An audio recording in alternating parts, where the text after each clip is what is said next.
कलकत्ता के एक मिल में काम चल रहा था। बहुत मजदूर काम कर रहे थे। अब कलकत्ता से उड़ीसा दूर नहीं है। उड़ीसा का भी एक मजदूर आया वहां काम करने। अब मिल में एक भवन का निर्माण हो रहा था। भवन निर्माण में तो सारी सामग्रियां लगती हैं। पुराने जमाने की बात है। पहले ये सीमेंट के पक्के आरसीसी की छत नहीं चढ़ती थी। बड़े बड़े पत्थर चढ़ाए जाते थे। उन पत्थरों को सेटिंग करके उसके ऊपर छत का निर्माण किया जाता था। अब छत बनाने के लिए पत्थर चढ़ाए जाने लगे।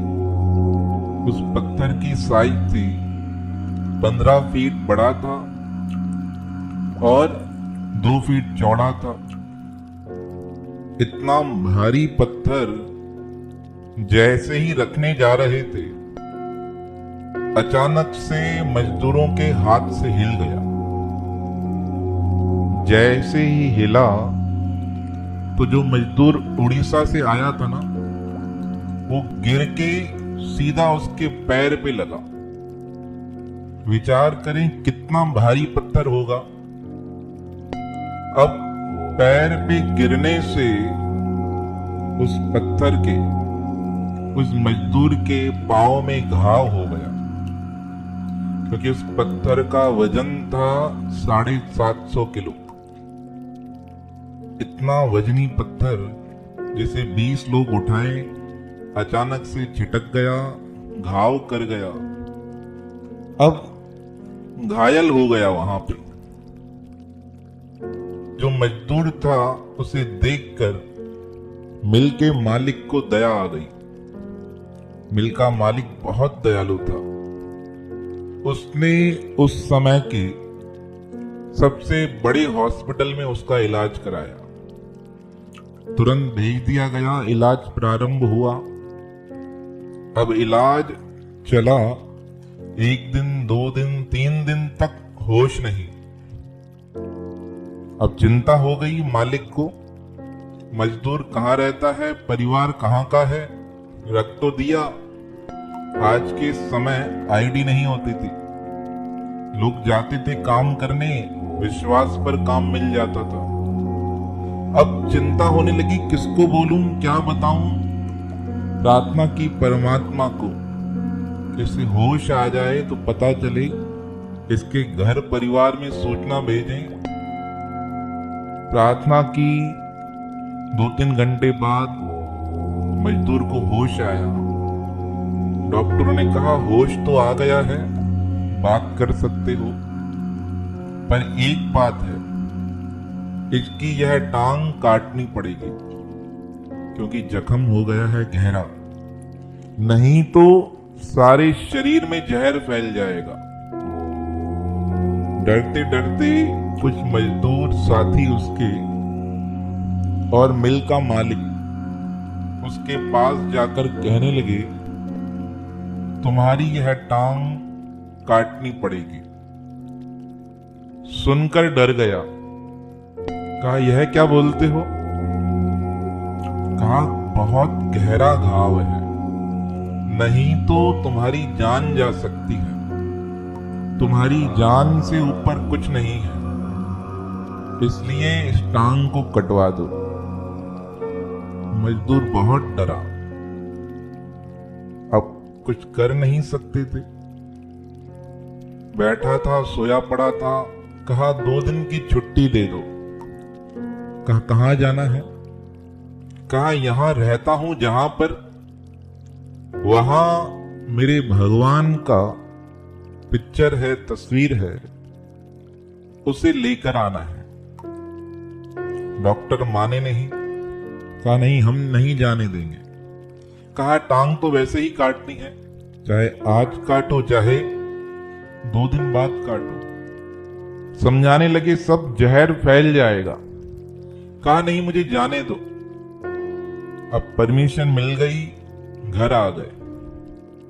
जैसे ही घर पहुंचे, जो विग्रह था भगवान का, उसे देखकर रोने लगे। भगवान श्री जगन्नाथपुरी के चित्र में दर्शन हो रहे थे। उनके ही भक्त थे उड़ीसा में। अब उसी जगन्नाथ जी का विग्रह उस भक्त के घर लगा हुआ था। उसे देखकर प्रार्थना करने लगा, भगवान मैं तो आपका भक्त हूं, ये क्या हो गया मेरे साथ? मेरा पैर काटा जाना है, दया करो। अब चिल्लाने लगा, जगन्नाथ बाबा दया करो, जगन्नाथ बाबा दया करो। अब भगवान तो किस में रहते हैं? हर कण कण में है, हर जगह विद्यमान है। लोगों ने कहा, मजदूरों ने कहा, साथियों ने कहा, चिल्लाते क्यों हो? जो चीज हुई है उसे स्वीकार कर लो।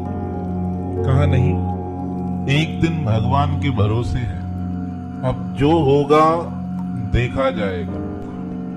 रात्रि हुई पर नींद नहीं आई। मन में क्या चिंतन चल रहा था कि कल प्रातःकाल मेरा पैर काट दिया जाएगा। अब सारी रात एक ही पुकार, जगन्नाथ बाबा दया करो, जगन्नाथ बाबा दया करो। और चिल्लाते चिल्लाते आवाज बहुत तेज होने लगी। जब प्रार्थना होती है ना मन से, वो ऐसे ही भाव से होती है। कच्चे भाव से तो नॉर्मल प्रार्थना कर देते हम, मैं मेरा ये काम कर देना, ये प्रार्थना है, बच्चे को ऐसे कर देना, मेरे साथ ऐसे कर देना, मेरे घर पे यह दिक्कत है ऐसे कर देना। पर जब दिल से प्रार्थना होती है ना, वो बड़े रुदन के साथ होती है।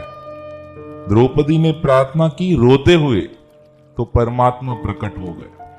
सीता मैया ने प्रार्थना की रोते हुए, तो भगवान पुल बांधकर लंका तक चले गए। तो अब भक्त ने प्रार्थना की, प्रार्थना करते करते रात के 12 बज गए, नींद आ गई, पता ही नहीं चला। प्रातः काल हुआ, प्रातः की बेला हुई, एक दिव्य चमत्कार हुआ। वह नींद में था, उसे आवाज आने लगी, टांग मत कटवाना, पैर मत कटवाना। पता नहीं कौन है, उसे समझ ही नहीं आया। अब 5 बजे उसके पैर पे कुछ स्पर्श हुआ। उसे लगा कि भगवान मेरे समीप खड़े हैं। इधर उधर देखे, समझ ही नहीं आया। ऊपर की तरफ देखे, उसे लगे सपना है। 2 मिनट तक पैर पर कुछ अनुभव हुआ और चीज अंतर ध्यान हो गई। नींद खुली, चिल्लाने लगा, क्या है, कौन है, कौन है? आसपास के साथी जग गए। कहा, यार मुश्किल से तो तेरे को नींद आई थी, 12 बजे चिल्लाकर सोया था, जगन्नाथ बाबा दया करो, दया करो, अब क्या हुआ? कहा, मेरा पैर ठीक हो गया है। कहा, कैसे? कहा, देखो, चल के बताया। जिसे 8 लोग पकड़कर लेकर आए थे, पलंग पर चढ़ाकर लेकर आए थे, वो खड़ा हो गया तुरंत। उसे देखकर सब मजदूर हैरान, ऐसे कैसे हो सकता है, क्या हुआ? कहा, मेरे भगवान आए और मुझे ठीक करके गए। यकीन नहीं हुआ, प्रातःकाल हो गया। मिल के मालिक ने डॉक्टरों को भेजा था, उनकी टीम आ गई, कंपाउंडर आ गए, एम्बुलेंस लेके बैठाया, पकड़ के जबरदस्ती चलो। कहा, यह तो झूठ बोलेगा, पर घाव गहरा है। वहां पहुंचे, हॉस्पिटल में अंदर लेकर गए।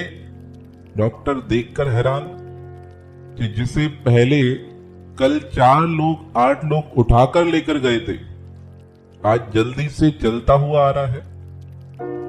डॉक्टर ने कहा, मजदूर यही है कि दूसरा है? अरे कहा, मैं ही हूं भाई, कल मैं ही बीमार था। कहा, घाव?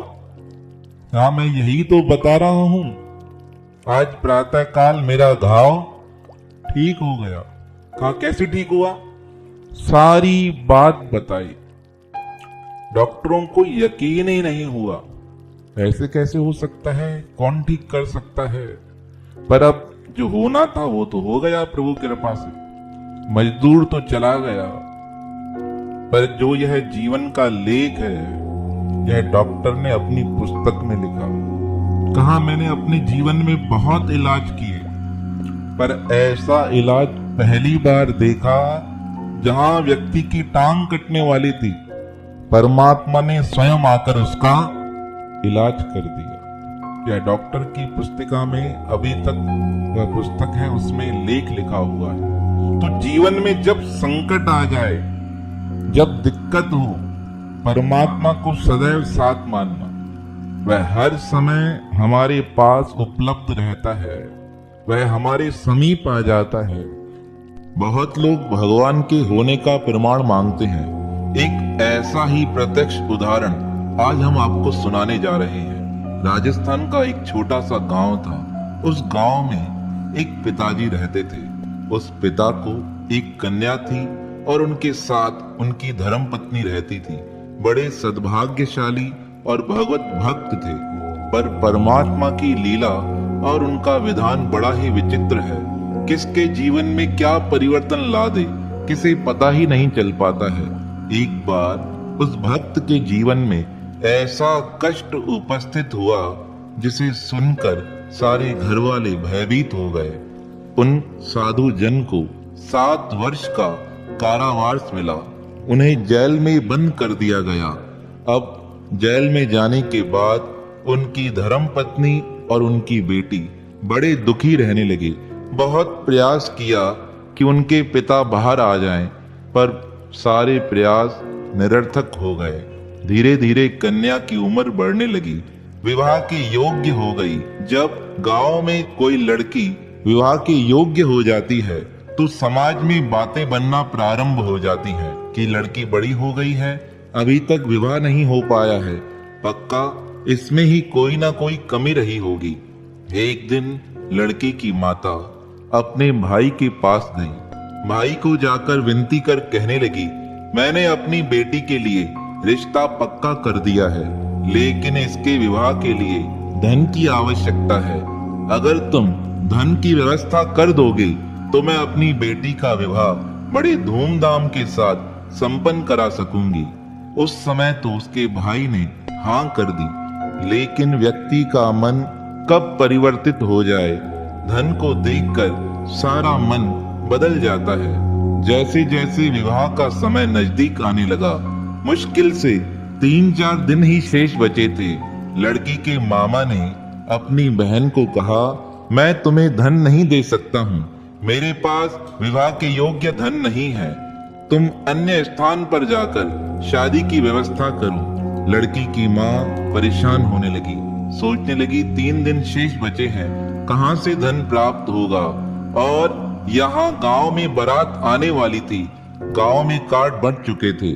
गांव वाले सोचने लगे, हमारे गांव की बेटी है और इसका विवाह अगर संपन्न नहीं हो सका तो सारे गांव का नाम बदनाम हो जाएगा।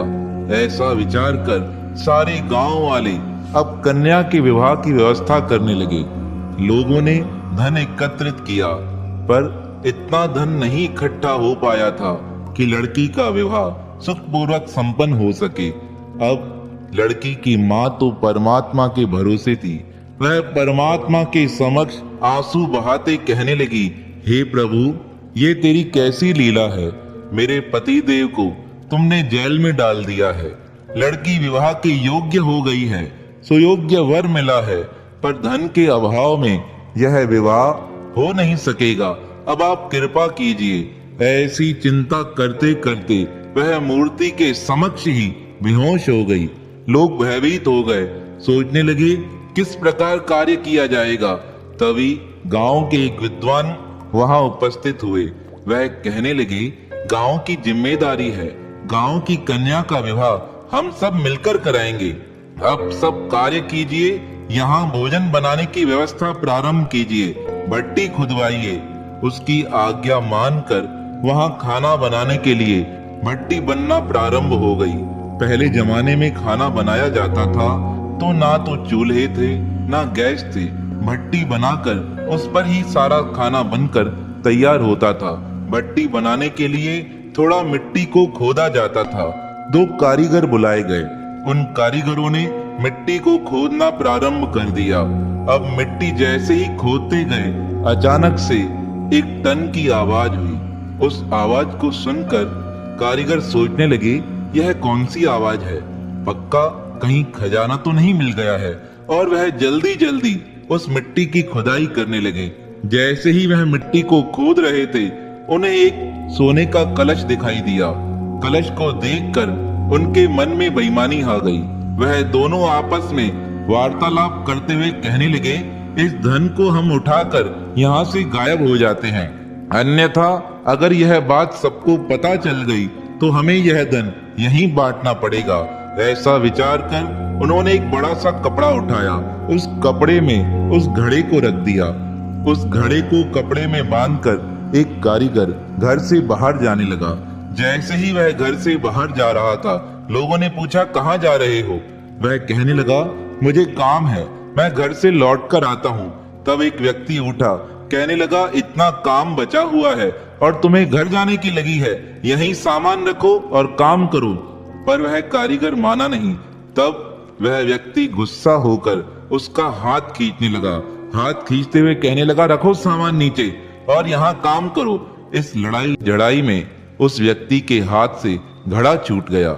जैसे ही घड़ा छूटा, उस घड़े से सोने की अशर्फियां निकली। पहले जमाने में अशर्फियां ही चलती थी। उन सिक्कों को देखकर गांव वाले हैरान हो गए, पूछने लगे, यह कहां से मिला? तब उसने सारी बात बता दी। उस धन को देखकर सारे गांव वाले प्रसन्न हो गए, कहने लगे, यह तो कन्या के भाग का धन है। भगवान ने स्वयं इस रूप में कन्या के विवाह की व्यवस्था कर दी है। अब वह सारा धन उठाकर कन्या की माता को दिया गया। वह कुल मिलाकर 600 से 700 के मध्य सिक्के थे। वह माता को देकर गांव वाले कहने लगे, माता जी, आपकी प्रार्थना स्वीकार हो गई है। आपने जो सच्चे भाव से भगवान पर विश्वास किया था, भगवान ने स्वयं मिट्टी खोदकर आपके कन्या के विवाह के लिए धन की व्यवस्था की है। गांव वालों की बात सुनकर माताजी दौड़ी हुई भगवान के श्री विग्रह के समीप जाकर कहने लगी, परमात्मा, आप कितने दयालु हैं। यह धन मेरे ही घर पड़ा था पर मुझे पता न चला, पर आपने यह सब स्थिति जानकर जिस समय इस धन की आवश्यकता थी, उसी समय इस धन को मेरे मकान से प्रकट कराया है। मैं आपकी क्या महिमा गा सकती हूँ। हे दीनानाथ, इस प्रकार हर समय हर स्थान पर मेरी रक्षा करना। उस धन को प्राप्त कर गांव वालों ने उस कन्या का बड़े धूमधाम से विवाह संपन्न कराया और शेष धन से वह व्यक्ति जो कन्या का पिता था, जो बहुत समय जेल में बंद था, शेष प्राप्त धन से उसके पिता को भी जेल से मुक्ति मिल गई। तो परमात्मा हर स्थान पर अपने भक्तों की करुण पुकार सुनकर उनके दुखों को दूर कर देते हैं।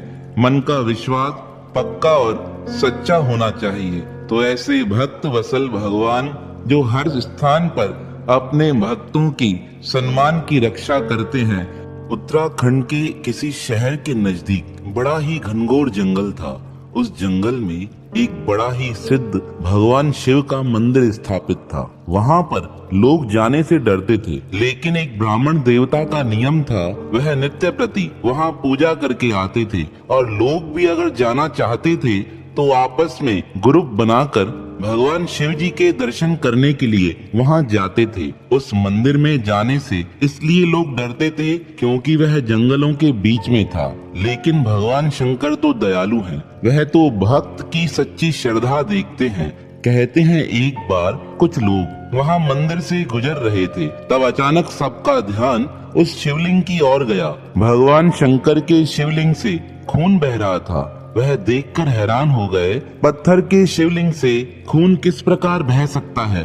अभी वह इस प्रकार चर्चा कर ही रहे थे, तभी अचानक से सबके सामने एक ऐसा व्यक्ति प्रकट हुआ जिसे देखकर सब भयभीत हो गए। वह इतना कुरूप था, उसके एक हाथ में भाला था, दूसरे हाथ में उसने धनुष उठा रखा था और उसके पीछे अंगों पर तीर कमान चढ़े पड़े थे।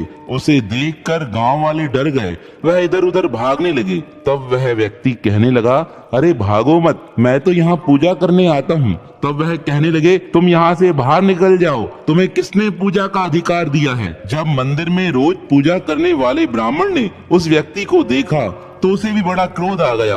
वह ब्राह्मण कहने लगा, अच्छा इसका मतलब तुम रोज आकर शिवलिंग को गंदा करके जाते हो। तभी मैं सोचता था, मैं तो रोज सफाई करके जाता हूँ, कौन यहाँ पर खून के निशान लगाकर जाता है। देखो आज तुम्हारे कारण हमारे भगवान रुष्ट हो गए हैं, उनके शिवलिंग से खून बह रहा है। जब उस शिकारी ने यह बात सुनी तो उसका मन द्रवित हो गया। वह सोचने लगा, भगवान शंकर का खून बह रहा है, तुम जाकर वैद्यों को बुलाकर आओ, डॉक्टरों को बुलाकर आओ, किसी हकीम को दिखाओ, भगवान का खून बंद करे। तब वह ब्राह्मण कहने लगा, परमात्मा तुमसे रुष्ट हैं, तुम्हारी पूजा से रुष्ट है, तभी यह खून बह रहा है। तब वह शिकारी कहने लगा, मेरा मन सच्चा है, मेरा हृदय सच्चा है, कभी मैंने कोई पाप नहीं किया है। मैं सच्चे भाव से सिर्फ शिकार करने जाता हूँ और नित्य प्रति परमात्मा का दर्शन करके उनके शिवलिंग पर फूल चढ़ाकर बाद में ही अपने कार्य पर जाता हूँ, मैंने कोई पाप नहीं किया है। तब ब्राह्मण के साथ अन्य व्यक्ति भी उसे धमकाते हुए कहने लगे, अभी का अभी तुम मंदिर से बाहर निकल जाओ, अन्यथा बहुत बुरा हो जाएगा। तब वह शिकारी कहने लगा, मेरा तो नियम है, मैं प्रणाम करके बाद में ही जाता हूँ। इस प्रकार उसने अपना धनुष और भाला एक तरफ रख दिया और वह शिवलिंग के नजदीक आने लगा। था तो वह हट्टा कट्टा, उसे देखकर अन्य लोग डरने लगे। वह जैसे ही शंकर भगवान के शिवलिंग के नजदीक पहुंचा, देखकर हैरान हो गया। शिवलिंग से खून की धारा बह रही थी। उसने पुनः सबसे कहा, जल्दी जाकर किसी को बुलाकर आओ, वह वैद्य आकर इनका इलाज करे। पर कोई भी मानने को तैयार नहीं था। तब उसने हाथ लगाकर शिवलिंग को देखा, तब शिवलिंग के नेत्र से खून बह रहा था। वह सोचने लगा, मैं क्या उपाय करूं जिससे यह खून बंद हो जाए।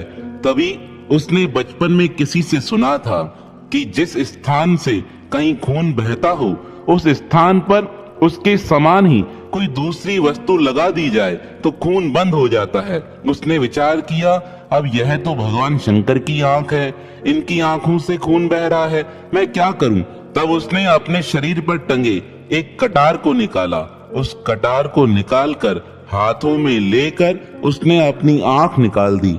उसने अपनी आंख निकालकर भगवान शिवलिंग के स्थान पर जड़ने की कोशिश की, पर जैसे ही वह जड़ने वाला था तभी अचानक से उस स्थान पर भगवान शिव प्रकट हो गए। भगवान शिव प्रकट होकर उस भक्त से कहने लगे, हे भक्तराज, मैं तुम पर प्रसन्न हूँ, बताओ तुम्हें क्या चाहिए, तुम्हें कौन सा वरदान चाहिए। तब वह शिकारी कहने लगा, नाथ, अगर आप मुझ पर प्रसन्न हो तो यह कृपा कीजिए कि आपका खून बहना बंद हो जाए। उसकी यह बात सुनकर शिवजी कहने लगे, अरे यह तो तुमने मेरे लिए मांगा है, तुम अपने लिए मांगो, तुम्हें क्या चाहिए। तब वह शिकारी कहने लगा, महाराज, जैसे आपने मुझे आज दर्शन दिए हैं, सदा आप मेरे साथ इस प्रकार इसी रूप में बने रहिए। उसकी यह बात सुनकर भगवान भोलेनाथ ने ब्राह्मणों और अन्य व्यक्तियों को अदृश्य रूप में कहा, तुमने जिसे शिकारी माना था, तुम सबने जिसे अपवित्र माना था, वह मेरा सच्चा भक्त है। जब इस मंदिर में कोई भी नहीं आता है तब भी यह नियम से आकर मेरे ऊपर पुष्प चढ़ाकर जाता है, जल चढ़ाकर जाता है। यह तो आज मैंने इसका मान बढ़ाने के लिए यह लीला की थी, क्योंकि तुम सबको भी पता था कि मेरे शिवलिंग से खून बह रहा है।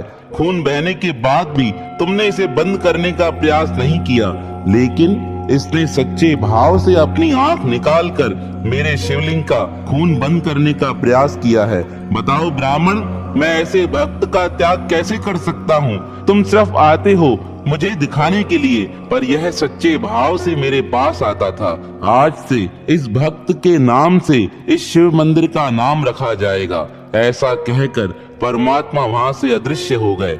उत्तराखंड के उन जंगलों में अभी तक वह शिव मंदिर स्थापित है, जिसे किरातेश्वर महादेव के नाम से जाना जाता है। आज भी लोगों को कभी कभी शिवलिंग से खून के समान कोई द्रव्य बहता हुआ दिखाई देता है, तब लोग उसे रोकने के लिए शिव भगवान के शिवलिंग पर अनेक प्रकार के उपचार करते हैं। दूध से नहलाया जाता है, घी से उसे भरा जाता है। कहते हैं 2-3 दिन तक यह क्रिया चलती है, उसके उपरांत अपने आप वह द्रव्य बहना बंद हो जाता है। कितना चमत्कारी वह मंदिर है। तो अपने भक्त का मान बढ़ाने के लिए परमात्मा स्वयं प्रकट हो जाते हैं, पर वह होता तब है जब भक्त का भाव सच्चा हो। तो ऐसे भक्त वसल भगवान जो सदैव भक्तों पर दया करने वाले हैं, ऐसे भगवान शंकर के पावन श्री चरणों में हमारा बारंबार प्रणाम है, प्रणाम है, प्रणाम है। क्या आप इस बात पर यकीन कर सकते हैं, किसी शहर से एक ही रात में गली गायब हो जाए, शहर गायब हो जाए, मकान गायब हो जाए, उस मकान के अंदर रहने वाले लोग भी गायब हो जाएं और प्रातःकाल वहां पर आपको कुछ भी नहीं दिखाई दे। रात्रि के समय आपको वहां सब कुछ दिखाई दिया है, लेकिन प्रातःकाल आप वहां जाते हैं और आपको कुछ भी नजर नहीं आता है। ऐसी ही एक सच्ची घटना का जिक्र एक भक्ता ने पुस्तक के माध्यम से लिखा है। उन्होंने कहा, मैं माताजी की सच्ची पुजारिन थी। बचपन से लेकर मेरा माताजी के प्रति सच्चा भाव था। माँ कैला देवी हमारी कुल देवी थी। मैं विवाह के बाद अपने अध्यापन के कार्य के कारण जयपुर के निकट फुलेरा आकर रुकी। मैं वहां पर बच्चों को पढ़ाने जाती थी। मैं अध्यापन का कार्य भी करती थी। इसी उम्र में विवाह के कारण मुझे बालक की प्राप्ति हुई। मेरा बालक अभी 4 महीने का था। हर नवरात्रि पर मैं व्रत रखती थी। एक बार अप्रैल नवरात्रि के समय सप्तमी के दिन मेरी एक सहेली मेरे पास आकर कहने लगी, हम कल प्रातःकाल कैला देवी के दर्शन करने जा रहे हैं, क्या तुम चलोगी? तब मैंने उससे कहा, मैं तो हर वर्ष जब अपने माँ के घर जाती हूँ तब वहाँ दर्शन करके आती हूँ, आप होकर आई है। इस प्रकार वह प्रातःकाल दर्शन के लिए निकल गए। मैंने अपने परिवार में अष्टमी की पूजा की। अष्टमी पूजा के पश्चात मैंने अपने व्रत का पारायण किया। जैसे दिन निकलने लगा, अचानक से रात्रि के समय मेरे बालक का स्वास्थ्य बहुत खराब हो गया। मैंने बहुत प्रयास किया, क्या हुआ है? दूसरे दिन हम उसे जयपुर लेकर गए। फुलेरा से उस समय जयपुर जाने के लिए गाड़ियों की व्यवस्था नहीं होती थी। ट्रेन के माध्यम से ही जयपुर जाना पड़ता था। हम जयपुर के लिए निकले। जयपुर के बहुत अच्छे डॉक्टर को मैंने अपने बालक को दिखाया। 4 महीने का बालक था। उसने एक दिन से कुछ भी खाया पिया नहीं था। डॉक्टर ने दवाई दी, कहा ठीक हो जाएगा। हम पुनः लौट कर आ गए।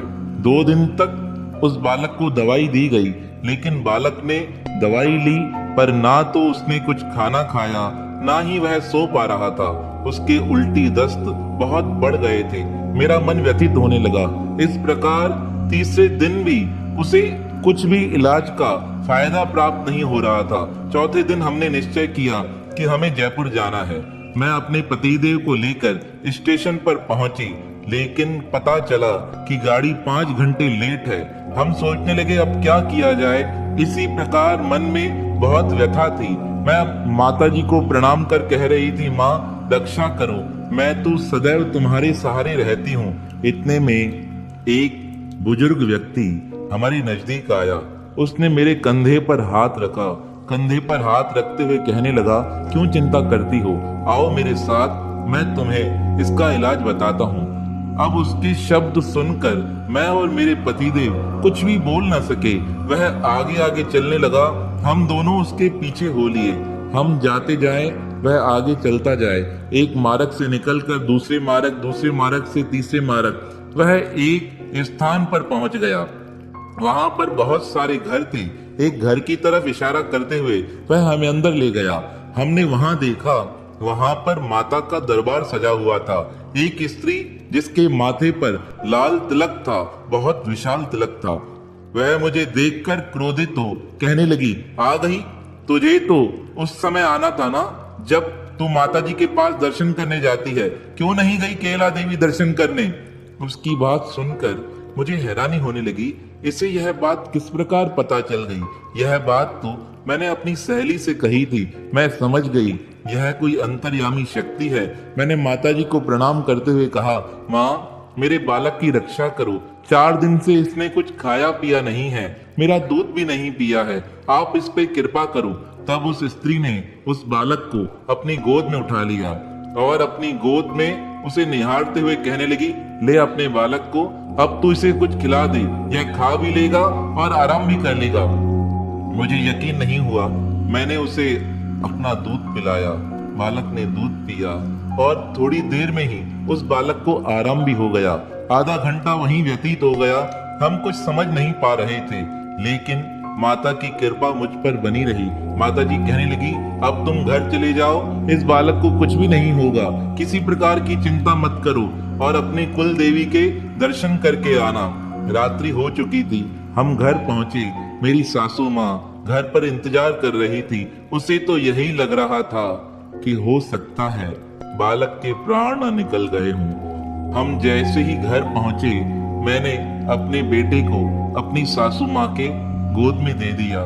सासू माँ को ऐसे लगा कि बच्चा कुछ बोल नहीं रहा है, सो रहा है, इसका मतलब प्राणांत हो गया है। मेरी सासू माँ को रोना आया, कहने लगी, क्या हुआ, बालक को जीवित है? तब मैंने कहा, माँ जीवित है, बिल्कुल ठीक है, ये इस पर माँ की कृपा हुई है, यह बिल्कुल ठीक है, यह सो रहा है। तब वह कहने लगी, प्रातः काल जब तुम निकले थे, सारे गांव में एक ही चर्चा हो रही थी, बालक का बचना बहुत कठिन है, बच नहीं पाएगा, इसलिए गांव के बहुत लोग तुम्हारा इंतजार कर रहे थे। आपके स्कूल के टीचर भी घर पर मिलने आए थे, अब प्रातःकाल वो आएंगे। अब बहुत देर होने के कारण मैं सो गई, बालक भी सो रहा था। प्रातःकाल के 10 बज चुके थे। स्कूल के अन्य टीचर मुझसे मिलने आए, कहने लगे, बालक ठीक है? मैंने कहा, बिल्कुल ठीक है। तब वह कहने लगे, हमें तो चिंता हो गई थी, पता नहीं बालक बचेगा या नहीं बच पाएगा। मैंने कहा, मेरे मन में भी यही ख्याल था, लेकिन परमात्मा का जो चमत्कार मेरे साथ हुआ वह मैं आपको यहाँ बताने जा रही हूँ। उन माताजी ने पुस्तक के माध्यम से जो लिखा है, यह पढ़कर आपके होश उड़ जाएंगे। माताजी ने आगे लिखते हुए कहा, जब मैंने स्कूल वालों को यह बात बताई, स्कूल वाले कहने लगे, कल जब तुम स्कूल में आओगी, स्कूल में आने के बाद हम उस स्थान पर चलेंगे, उन माताजी का दर्शन करके आएंगे जिन्होंने तुम्हारे बालक की रक्षा की है। मैंने भी प्रसन्नता के साथ हाँ कर दिया। मैं स्कूल पहुंची। स्कूल से समय निकालकर कुछ अन्य अध्यापक हम उस स्थान की ओर जाने लगे जहां पर मुझे उस दिन रात्रि को उस माताजी का दर्शन हुआ था। हम उस स्थान पर पहुंचे। मैं यहाँ वहां देखने लगी तो वहां कोई स्थान था ही नहीं, ना वो गलियां थी, ना वो शहर था, ना ही उस प्रकार वहां माहौल था, ना कोई वहां कोई दरबार सजा हुआ था, ना वो घर था, ना वो स्त्री थी, ना पुरुष था। मैंने आसपास के लोगों से पूछा, 2-3 दिन पहले यहाँ पे माताजी का दरबार सजा हुआ था, वह कहाँ है? तब वह व्यक्ति वहां के कहने लगे, यहाँ तो कोई दरबार नहीं सजा था, यहाँ तो इस प्रकार कोई व्यक्ति नहीं रहता है, यहाँ से 3 किलोमीटर दूर कोई मंदिर है, वहां सजा होगा तो बात अलग है। तब मैंने कहा, नहीं, उस दिन रात्रि को मैं यहीं आई थी। तब अन्य लोग भी पूछने लगे, कहाँ आए थे? हमने उस स्थान पर जाकर देखा। जब हम उस दिन रात को वहां से निकल रहे थे तो एक निशानी के तौर पर एक पत्थर मुझे दिखाई दिया था। उस पत्थर पर कुछ लिखा हुआ था, उसके आसपास ही वो घर था। मैंने सोचा जब आना होगा तो यह निशानी के तौर पे मुझे दिख जाएगा, लेकिन आज मुझे वो पत्थर तो दिखाई दिया, पर पत्थर के नजदीक ना वो घर दिखाई दिया, ना वो लोग दिखाई दिए, ना माता का दरबार दिखाई दिया। मेरे अन्य सहयोगियों को ऐसा लगने लगा कि मैं झूठ बोल रही हूँ। तब मैं उन्हें अपने घर लेकर आई, अपने पतिदेव से उन्हें मिलाया। मैंने उनके सामने उनसे पूछते हुए कहा, आपको तो पता है हमें उस दिन माता मिली थी, उसने ही हमारे बालक को ठीक किया है। मेरे पतिदेव ने कहा, यह बिल्कुल सही कह रही है, उस दिन माता जी के आशीर्वाद से ही हमारा बालक ठीक हुआ था। पर क्या हुआ? तब सब लोग कहने लगे, आज उस स्थान पर कुछ भी नहीं था, ना घर था, ना लोग थे, ना ही मकान था। मेरे पतिदेव बड़े हैरान हो गए। दूसरे दिन वो भी उस स्थान पर होकर आए, लेकिन उन्हें कुछ दिखाई नहीं दिया। वह जब लौट कर आए तब उनकी आंखों में आंसू थे। वह कहने लगे, यह सब माता जी की ही कृपा का प्रसाद है। माँ कैला देवी स्वयं उस रात्रि को चमत्कार दिखाने आई थी। उन्होंने स्वयं उस रूप में हमारे बालक की रक्षा की थी।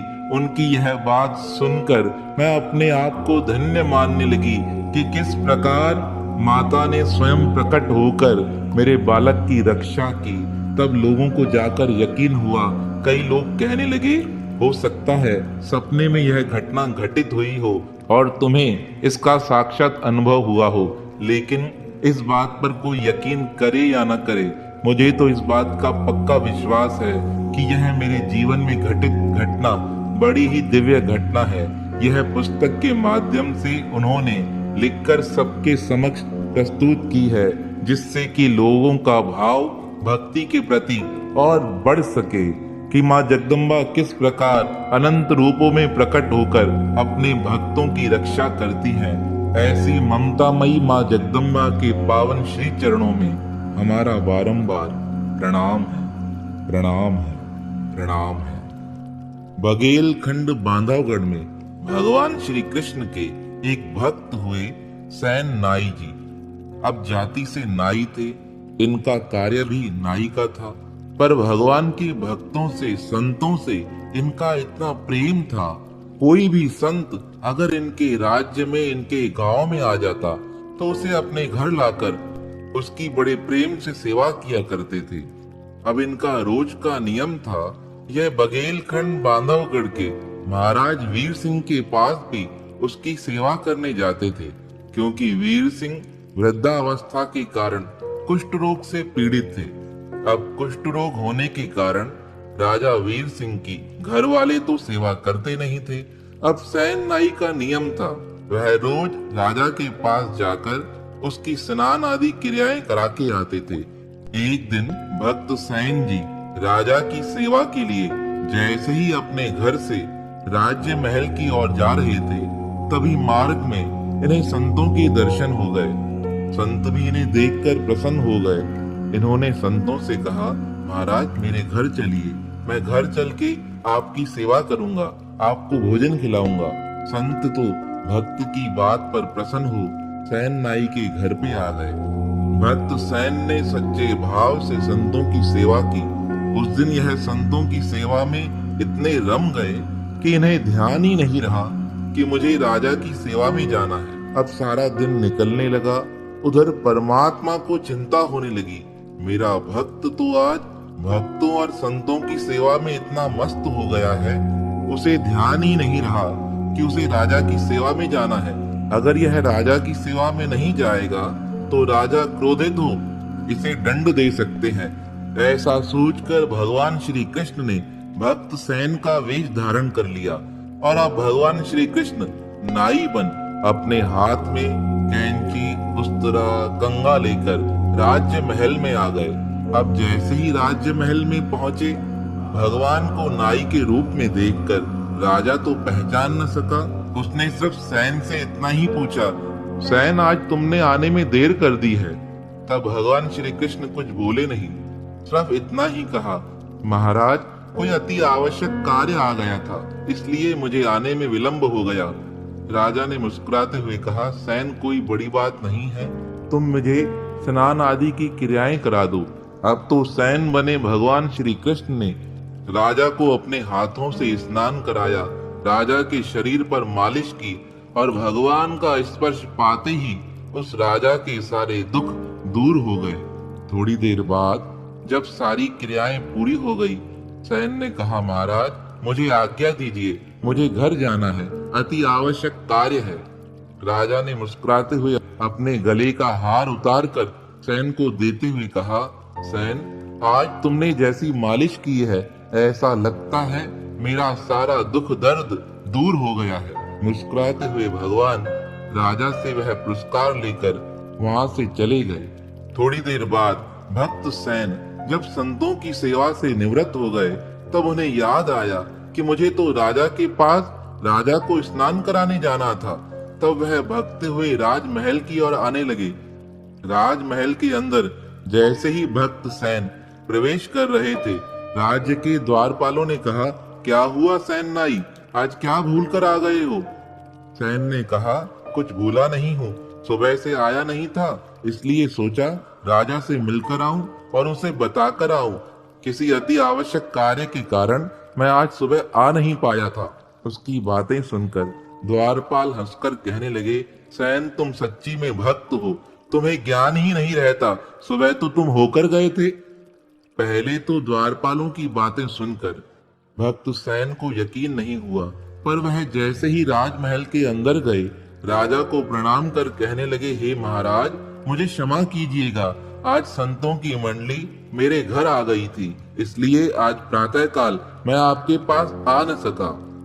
भक्त सैन की बातें सुनकर राजा वीर सिंह हंसकर कहने लगे, अरे भक्तराज, क्यों मजाक करते हो? आज सुबह तुम मुझे स्नान भी करा कर गए, मालिश भी करके गए। देखो, आज तुमने इतनी अच्छी मालिश की है, मेरे शरीर का कुष्ठ रोग दूर हो गया है, और जो मेरे शरीर में पीड़ाएं थी वह पीड़ा भी सारी समाप्त हो गई है। जब भक्त सैन ने राजा के मुख से ऐसी बात सुनी तो उनके आंखों से पानी आने लगा। राजा पूछने लगे, भक्त सैन, क्या हुआ, क्यों रोते हो? तब भक्त सैन रोते हुए कहने लगे, महाराज, आज मैं आपके पास प्रातःकाल नहीं आया था। आज जो मेरे स्थान पर आपकी सेवा करने आए थे वह मेरे राघवेंद्र सरकार श्री कृष्ण थे। वह मेरा वेश धारण कर आपकी सेवा करके गए हैं। जब भक्त सैन के मुख से राजा वीर सिंह ने यह बात सुनी तब वह अपने सिंहासन से उठकर भक्त सैन के चरणों में गिर पड़े और कहने लगे, आज मैं धन्य हो गया, तुम्हारे रूप में भगवान मेरी सेवा करके गए हैं, इससे अधिक मुझे क्या चाहिए। हे भक्त सैन, हमारा राज्य सदा तुम्हारा ऋणी रहेगा। आज के बाद तुम्हें इस प्रकार राज्य महल में आने की आवश्यकता नहीं है, मैं स्वयं तुम्हारे दर्शन करने आऊंगा। आज तुम्हारी कृपा से मुझे भगवान का स्पर्श प्राप्त हुआ है। अब तो राजा ने भी भक्त सैन को अपना गुरु बनाकर उनसे नाम की दीक्षा धारण कर ली। अब तो सारे समाज में भक्त सैन की कीर्ति फैल गई, पर महापुरुष तो नाम कीर्ति से हरदम अलग रहते हैं। सैन अपने राज्य को छोड़कर एकांत की ओर चले गए। कहते हैं, एकांत में आकर भक्त सैन ने परमात्मा का सिमरन भजन और अधिक बढ़ा दिया। शरीर की अंतिम अवस्था आ गई। भगवान श्री कृष्ण भक्त सैन को लेने आए। तब सैन ने मुस्कुराते हुए भगवान श्री कृष्ण से पूछा, हे भगवान, आपने मेरे लिए नाई का वेश धारण किया है। आप भक्तों के ऊपर कितना उपकार करते हैं, मैं आपका यह ऋण कैसे उतार सकता हूँ? तब श्री कृष्ण ने मुस्कुराते हुए कहा, हे भक्तराज, तुम्हें किसी प्रकार का ऋण उतारने की आवश्यकता नहीं है, मैं खुद तुम्हारा ऋणी हूँ। तुम इतना प्रेम करते हो, तुम्हारा संतों से प्रेम है, भक्तों से प्रेम है। तुम जैसे भक्तों के लिए मैं कुछ भी करने को तैयार रहता हूँ। हे भक्तराज, तुम जो मांगना चाहो मुझसे मांग सकते हो। तब भक्त सैन ने श्री कृष्ण से यही मांगा कि अंतिम अवस्था तक मेरी वृत्ति सदा आपके चरणों से जुड़ी रहे। इस प्रकार ध्यान करते करते भक्त सैन श्री कृष्ण के चरणों में ही समा गए। तो अपने भक्त की रक्षा के लिए भगवान स्वयं नाई बनकर आए। हाथ में कंगा लिया, कैंची ली, उस्त्रा लिया, अपने हाथों से राजा की मालिश करके गए। अपने भक्तों के लिए श्री कृष्ण कुछ भी बनने को तैयार हो जाते हैं। ऐसे भक्त वसल भगवान के पावन श्री चरणों में हमारा बारंबार प्रणाम है। किसी गांव में एक मंदिर था। मंदिर के पुजारी और उनकी पत्नी भगवान के सच्चे भक्त थे। प्रतिदिन पति पत्नी मंदिर की सफाई करते, पूजा अर्चना की सामग्री जुटाते और मंदिर में आने वालों को भोजन कराते थे। वह दोनों निसंतान थे। जब भी ओणम का त्योहार आता वह उदास हो जाते। पुजारी की पत्नी तरह तरह के स्वादिष्ट पकवान बनाती। उसके हाथ की बनी सांभर, रसम, औलन, अवियल बहुत मजेदार होती थी। पूरे गांव के बच्चे अपने आप उसके घर चले जाते थे। जाते समय वह बच्चों को शक्कर पुराट देती थी। यह व्यंजन केले के चिप्स में गुड़ लगाकर बनाया जाता है। इसी तरह दिन बीत रहे थे। एक बार एक ब्राह्मण उस मंदिर में आया। वह गरीब अपनी बेटी की शादी के लिए धन एकत्रित कर रहा था। मंदिर में भोजन मुफ्त मिल रहा था, इसलिए उसने सोचा मंदिर में जाकर भोजन कर लूं। पर भोजन करने से पहले उसके मन में विचार हुआ, बहुत थक गया हूँ, इसलिए नजदीक वाले कुंड में स्नान करके आता हूँ। ऐसा सोचकर वह नजदीक के कुंड में गया। उसके हाथ में जो धन की थैली थी उसने वहां अपनी थैली कुंड के पास में रख दी। स्नान करके लौटा तो थैली वहां नहीं थी। उसने सबसे पूछा, परंतु किसी को भी थैली का ज्ञान नहीं था। भगवान जाने थैली जमीन निगल गई या आसमान खा गया। बेचारा रोता रोता अपने गांव लौट आया। कुछ समय बाद पुजारी की पत्नी झाड़ू लेकर सफाई करने गई तो देखकर हैरान हो गई। वहां उसे एक थैली मिली। अब वह थैली किस प्रकार प्राप्त हुई हम आपको यह बताते हैं। जहां उस ब्राह्मण ने थैली रखी थी, उस थैली के ऊपर एक गाय गोबर करके चली गई थी। गोबर में ढके रहने के कारण ब्राह्मण अपने पैसों की थैली को ढूंढ नहीं सका था, लेकिन जैसे ही पवित्र ब्राह्मण की पत्नी ने वहां सफाई की तो उसे वह थैली प्राप्त हो गई। अब पुजारी की पत्नी ने बहुत प्रयास से ब्राह्मण की अमानत को अपने पास संभाल कर रखा। उसने एक बार भी उस थैली को खोलकर देखा नहीं। संयोग से कुछ माह पश्चात वह ब्राह्मण पुनः उस गांव में आया। धन की थैली खोने के बाद उसकी परेशानी बढ़ गई थी। पुजारी ने उसे सच्चे भाव से भोजन करा, उसे उसकी धन की थैली के बारे में बताया। अपनी धन की थैली को देखकर ब्राह्मण आश्चर्यचकित हो गया। वह पुजारी की स्थिति को देखकर कहने लगा, तुम इतने निर्धन हो, उसके पश्चात भी तुमने इस थैली से थोड़ा सा भी धन उठाया नहीं, क्या कारण है? तब वह पुजारी कहने लगा, मैं भगवान के मंगल विधान पर प्रसन्न होता हूँ, मुझे किसी चीज की आवश्यकता नहीं है। तब वह ब्राह्मण खुश होता हुआ उस पंडित और पंडिताइन को कहने लगा, इस धन पर तुम्हारा भी अधिकार है, क्योंकि यह तुम्हें प्राप्त हुआ है। इस धन को तुम अपने पास रख लो। तब पंडिताइन कहने लगी, इस धन पर हमारा कोई अधिकार नहीं है, हमें यह धन नहीं चाहिए। हम परमात्मा की सेवा करते हैं, उसी में बड़े प्रसन्न रहते हैं। अगर आप प्रसन्न हो तो हम पर एक कृपा कीजिए। हमारे इस जीवन में हमें कोई संतान प्राप्त नहीं है। अगर आप आशीर्वाद करेंगे तो आपकी कृपा से मुझे अवश्य पुत्र की प्राप्ति होगी। ब्राह्मण ने प्रसन्न होकर उसे वरदान दिया, अगले ही वर्ष तुम्हें एक प्रतिभाशाली पुत्र की प्राप्ति होगी, तुम उस विद्वान की मां बनोगी। ऐसा कहकर ब्राह्मण लौट गया। अगले वर्ष पुजारी की पत्नी ने अपने मन की मुराद पाई। उनके घर में एक पुत्र का जन्म हुआ। जानते हो वह पुत्र कौन था? उनके यहाँ मलयालम के प्रसिद्ध कवि श्री कुंजन नंबियार ने जन्म लिया। कहते हैं इस कवि की तुलना किसी से नहीं की जा सकती है। मलयालम भाषा के जानकर इनकी कविताएं अवश्य पढ़ते हैं। वह इतने विद्वान थे, बड़े बड़े लोग उनके श्री चरणों में नतमस्तक हो जाते थे। इस कहानी का सार बड़ा दिव्य है। संसार में लोभ नहीं करना चाहिए। जो लोग दूसरों का भला करते हैं, परमात्मा स्वयं आकर उनका भला करके जाते हैं। जिस प्रकार पंडित और पंडिताइन ने सच्चे मन से सारा धन ब्राह्मण को लौटा दिया और ब्राह्मण ने इसके बदले सच्चे मन से आशीर्वाद देते हुए कहा, तुम्हारा भला होगा, और उनका इस प्रकार भला हुआ। आज सारे विश्व में कवि कुंजन नंबियार के माता पिता को बड़े गर्व के साथ जाना जाता है। तो ऐसी कृपा हो जाती है परमात्मा की जब व्यक्ति का मन बड़ा पवित्र और सच्चा होता है। इसलिए हर कर्म से पहले अपने मन को पवित्र रखें और यही विचार करें, जो प्राप्त है वही पर्याप्त है।